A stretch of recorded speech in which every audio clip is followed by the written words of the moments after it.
बिस्मिल्लाहिर्रहमानिर्रहीम। अस्सलाम वालेकुम। उम्मीद करता हूँ अल्लाह के फजलो करम से आप सब खैरियत से होंगे।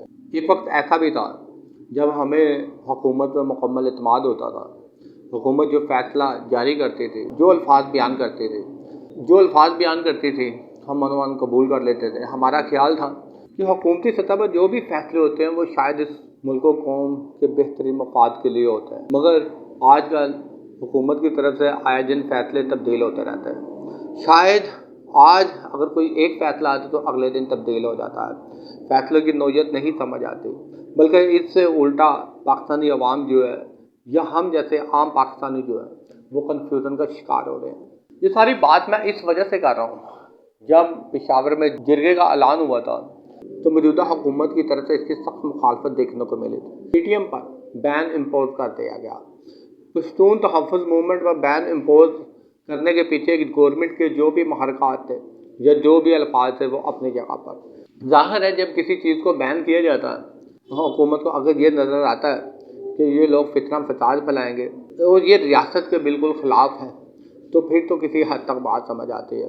फिर जिरगे में पुलिस की फायरिंग से कुछ लोगों की हलाकत भी हुई, लेकिन जैसा कि कल एक प्रेस कॉन्फ्रेंस हुई, PTM पर बैन को हटा लिया गया।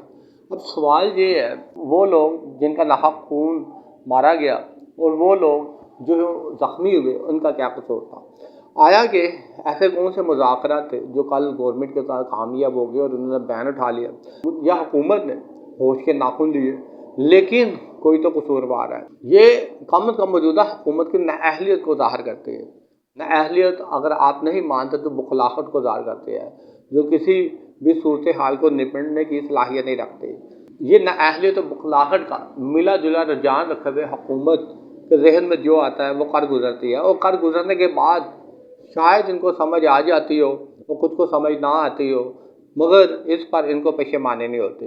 वो ये समझते हैं कि अपनी हुकूमत को बचाने के लिए वो जो कर रहे हैं वो बिल्कुल ठीक कर रहे हैं, और एक दिन ऐसा आएगा कि ये अवाम बिल्कुल खामोश हो जाएगी डंडे के ज़ोर पर, जबर जुल्म और सितम के ज़ोर पर। दूसरों पर जबर जुल्म और सितम देकर ये पाकिस्तानी कौम खामोशी इख्तियार कर लेगी, जैसे माजी में करते रही है। जैसे हम माजी में दूसरों को डराते धमकाते थे और इसका असर पूरे पाकिस्तानी लोग लेते थे, और पाकिस्तानी लोगों में इतनी हिम्मत नहीं होती थी कि वो सियासतदानों के सामने खड़े हो सके, सवाल जवाब कर सके।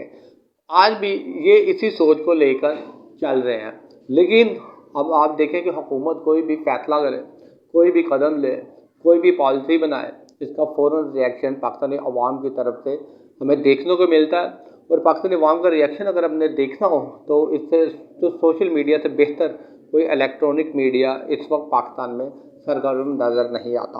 पाकिस्तानी अवाम को जहाँ पर शऊर आ चुका है, जहाँ पर वो कहती है कि इनके दिलों से खौफ और डर ख़त्म हो चुका है, वहाँ पर मेरे ख्याल में एक सोच ये भी हम तमाम पाकिस्तानियों में आनी चाहिए, जहाँ पर पाकिस्तान ने माजी की दो मशहूर मकबूल तरीन सियासी जमातों को बारी बारी चांस दिए, उन्होंने एक लंबे अरसे तक हुक्मरानी की है।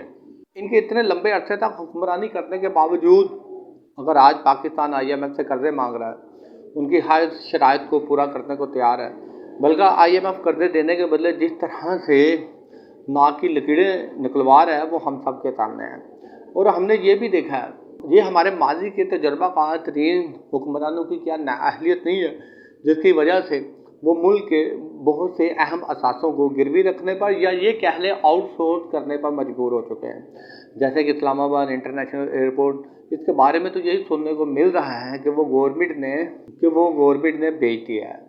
अब सवाल ये है कि अगर माजी के वो तमाम हुक्मरान जो इस मुल्क की खिदमत करने का दावा करते हैं, इसके बावजूद और इनकी खिदमत का आज पाकिस्तानी को ये सिला मिल रहा है कि कभी IPPs के मुआहदों को देखें तो पाकिस्तानी कौम का इस्तेहसाल किया गया, कभी ये देखते हैं कि पाकिस्तान के अहम कीमती असासों को बेचा जा रहा है।